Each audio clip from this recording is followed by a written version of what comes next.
Things can be tough on many farms, even before new threats of Chinese tariffs on U.S. farm produce, such as soybeans.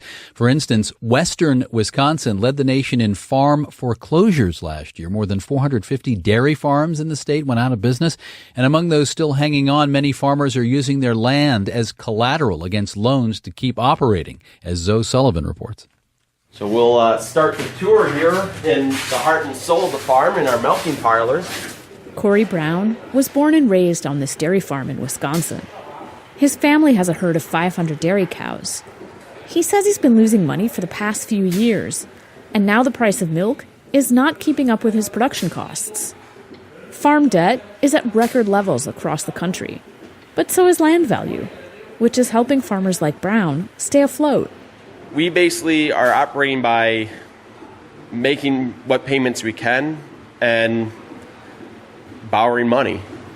Luckily in our area, land values are fairly substantial, so we can use that as collateral on loans.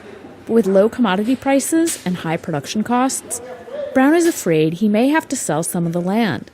And that's something he doesn't want to do, because his family has been farming here for generations. The USDA reports that real estate makes up approximately 80% of all farm assets. But after increasing in value during the first part of the century, farm real estate prices have tapered, just as farm incomes have dipped, along with commodity prices. You can easily start putting together a scenario where things fall apart pretty quickly. John Newton is an economist at the American Farm Bureau Federation, a nonprofit organization that aims to help farming become more profitable.